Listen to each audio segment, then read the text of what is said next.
you got to show people how they can imagine you. Otherwise, you'll be limited to their imagination. Yeah. So I was going. Hold on. She tried to escape that. What's good people? I'm OBO, and in case you didn't know, I'm the G in LGBTQ, and you're watching It's Just Not Adding Up. So get in here and act like you got some sense. We're about to create some space. I want to know what gives you the strength, the confidence, the whatever, to do what you do, be so bold, because in my community, with the LGBTQ community, you kind of have to be bold. Mm-hmm. You know what I mean? Like, there's not really a lot of space carved out for you to be subtle in who you are and still have freedom because of the known factors. And so, like, what is that thing for you? Man, I struggled with confidence all my life. Like, from the time I was very young, and it had to do with a lot of things, man. We don't have to get deep at the outset. We can get back to it. But like, I suffered childhood trauma. I was a dark girl. I was darker when I was younger. I think I've gotten lighter.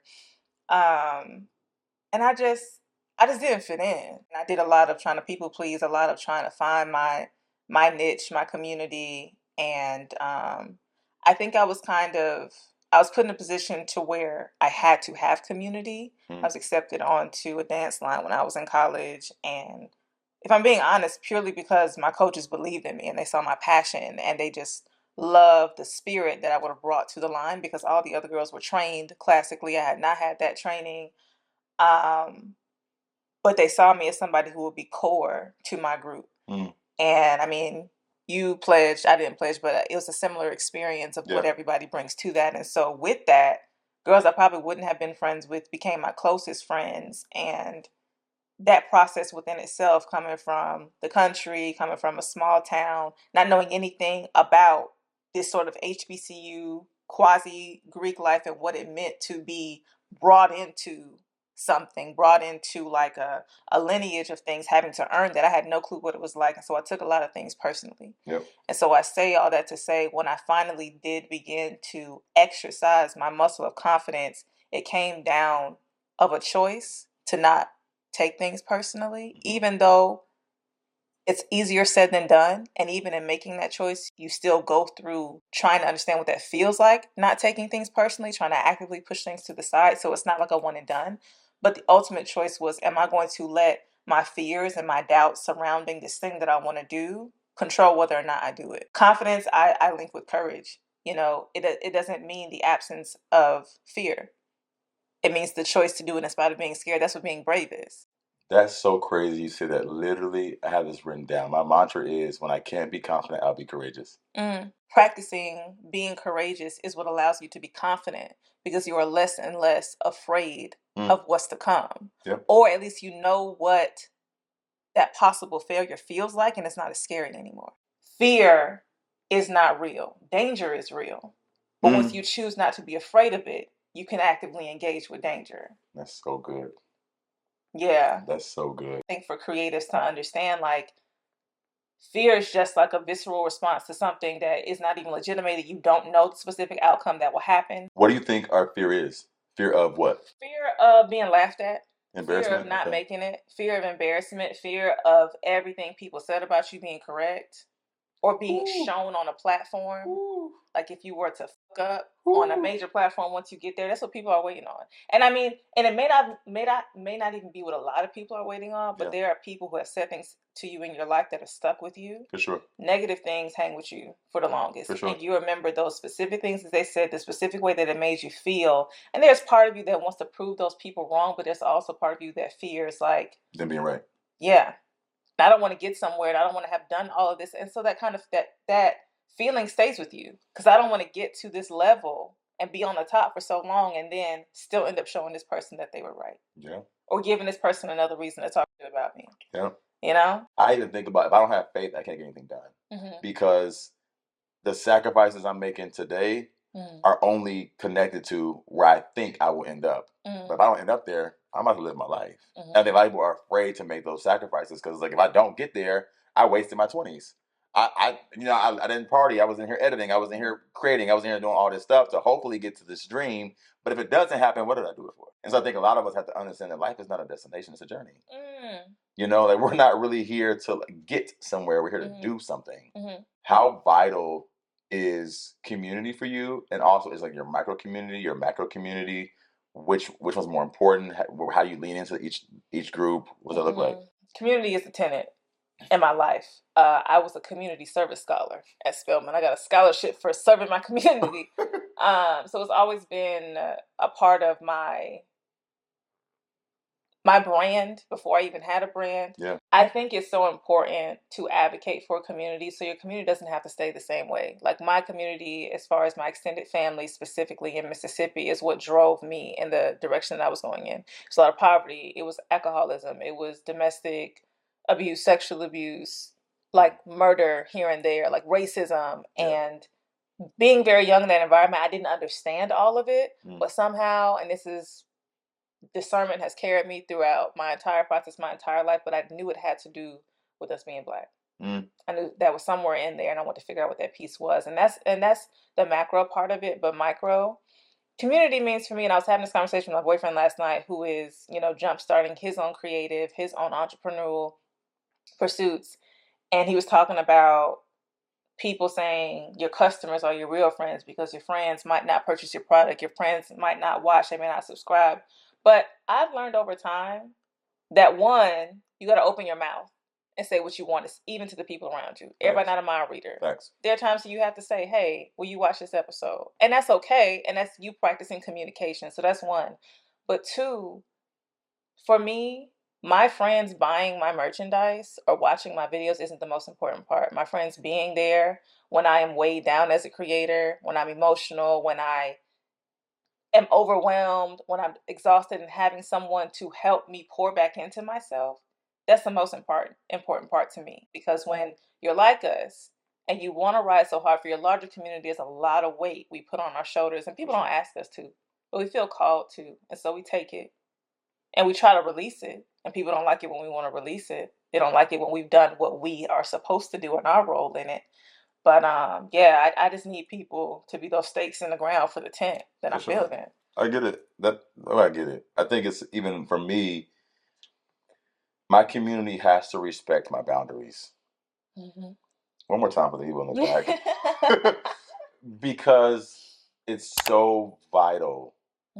Man. And I think we also have to understand that my boundaries can shift. One more time for the people.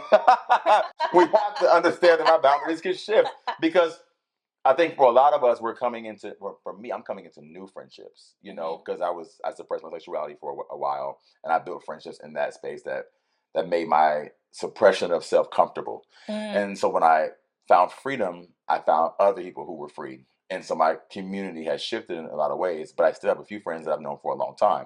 And you have to be mindful that OBO at 10 is different than OBO at 14. OBO at 14 is different than OBO at 21. OBO at 21 is different than OBO at 27. And so I think if you're not, and I get it, everybody's not going to go the entire way with you. And I talk about this often. I don't think that you were for naught because you don't last for long. Right? And so, like, I think about teachers. I had some amazing teachers. I had them for a year. And you were the catalyst to get me to my next season. I only had you for 1 year. You didn't go the whole way with me. I might have never talked to you again since then, but I remember what you were to me. And I think we look at friendships like if it doesn't last for forever, or if we have to do one of these situations, that it sometimes becomes tough. And for me, tied to my sexuality, there was a lot of friendships that just weren't having it, right? Yeah. And I had to be open to the fact that that's your stuff. And I can't carry your stuff. I can carry our stuff, but I can't carry your stuff, right? And so again, and mind you, if you can't carry my stuff, that's fine too. I'm not in the business of making you stay for real, but I am in the business of really, really being so diligent about my boundaries in this season, because I need them. Some days I can't talk today. I need you to understand that. Some days I want you to just kick it with me. Let's get into the mantras, right? So, like, what do you tell yourself? Do you do notes on the mirror? Like, how do you keep yourself encouraged? Man, I'm kind of in constant communication with God. Like, my prayers don't stop. My prayers don't look the same way when I was young and steeped into what religious prayers should look like. I used to kneel by my bedside every night and say the Lord's Prayer. Sometimes I'd be talking to God while I'm in the shower, putting on my skincare. And most of the time, it's not even, Father God, I come to you as humbly. It'd be like, all right now. I said I wanted one thing, and here we go. No, for those of you who don't know, I just had my first live show. That entire day, it was like, Lord, I don't know who told you. I was trying to be Sergeant General on the front lines in the army of the Lord, but it's not me. And you need to cut this. And I be trying not to cuss at God. Come on. Because I'm still a God-fearing woman. But I be having demands, and I be needing to know what he thinking. But so that's one thing, just like making sure I'm connected and making sure that I'm like constantly reminding myself that I can't be in control of everything. And it's when I try to have complete control of everything when everything falls apart. And like, if God isn't your thing, I know creating space, especially in the church, is what you do. But I'm sure there are tons of people here who follow all different kinds of spirituality, whatever. But understanding that you have to have some type of spiritual guidance is so key. Because beyond me just being a human being, I'm also a Capricorn. And I just feel like I know best. And I can't have people touching stuff and they're not going to do it right. And like, even in me doing that, I end up doing it wrong. It's not nothing I send that don't got a typo in it. That my assistant got to be like, hey girl, let's rethink that. I'll say one more that has to do with keeping myself afloat. And I've quoted it every time I've been somewhere. It's Cat Williams. You got to be in tune with your motherfucking star player. Because yours don't look like nobody else's. And you got to know exactly what you stand for and what you want.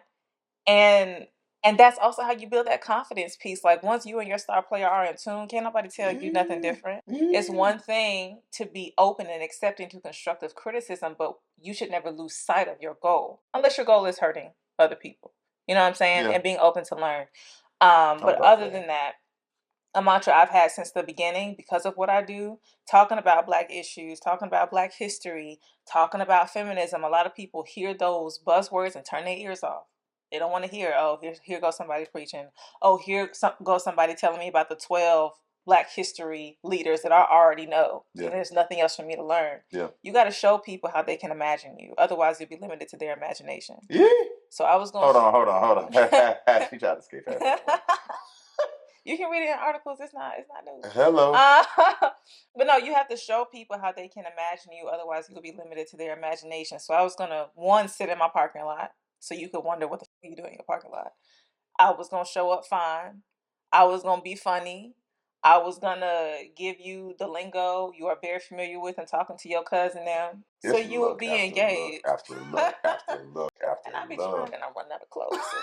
If anyone out there is a stylist, holla at your girl. Keeping yourself encouraged is always necessary, because I think, how does it go? It used to be my signature on my email. Don't judge me. It used to say, motivation is like bathing.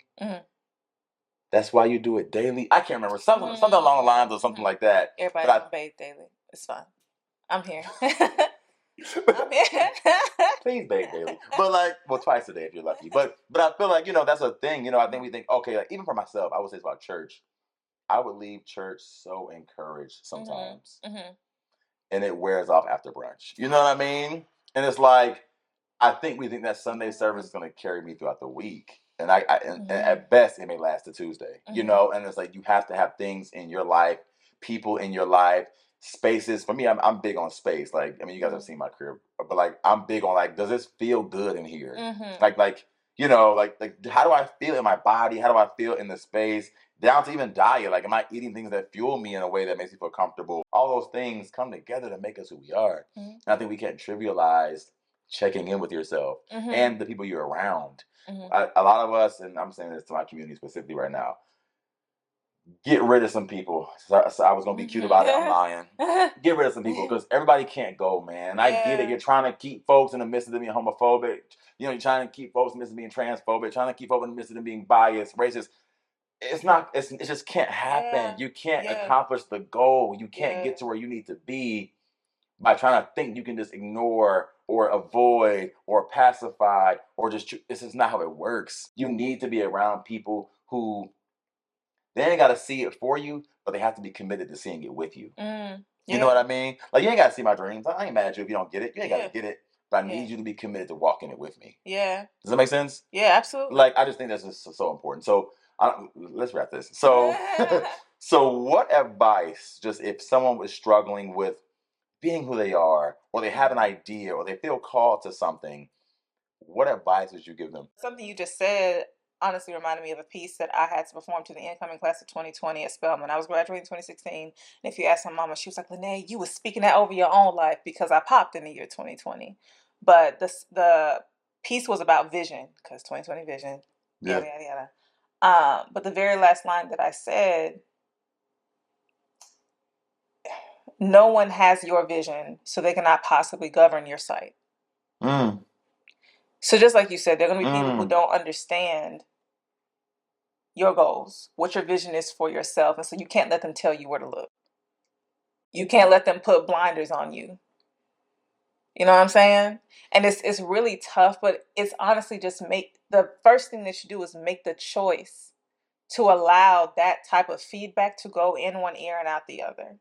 If you got to write it down and throw it away, like some type of action of, I'm going to put Post-its on my wall for all of my goals. And guess what? Those Post-it notes are going to change. Because as creatives, every idea you start with, that is not how it looks in the end. And you got to be okay with that change. Bro, you just have to start. You just have to start. Thanks. And you got to practice showing up. You got to practice being consistent with it, because that is what builds that confidence piece, man. I did my first episode of Parking Lot Pimping, and I had the people going. You can attribute going to any college. It's going to be a community of people that are in everybody's business. And so I had the people that I was concerned about seeing and scrolling and laughing and here she go. I had those people in my head. Yeah. But I showed up the next week. And I showed up the week after that. And I showed up the week after that. And the week after that. And eventually something went viral. Wasn't for long, but that's only when you know what's for you. And you can only do that by being alone. You can only do that by taking time to be with yourself, getting to know your star player. Like, girl, what do you want? And it's not even not even always about being a creative. It's just about being who you are. What do you want for you?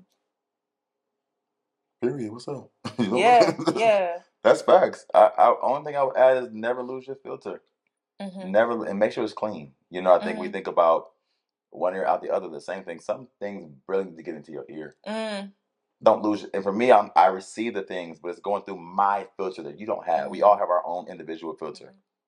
And I can't show you mine, but I have to run the things in which you tell me. I think about skincare because I'm acne prone. And so I asked 5 different people. They're going to give me 5 different regimens. You know what I'm saying? Like, everybody got something to give. Everybody don't do this. Use witch hazel. Use alcohol. Use oils. No oils. But again, you have to put it through your filter. Well, I'm acne prone and you're not. So that might not be the best information. If you're acne, you know what I'm saying? Never lose your filter. And I love the star player analogy. That's so good.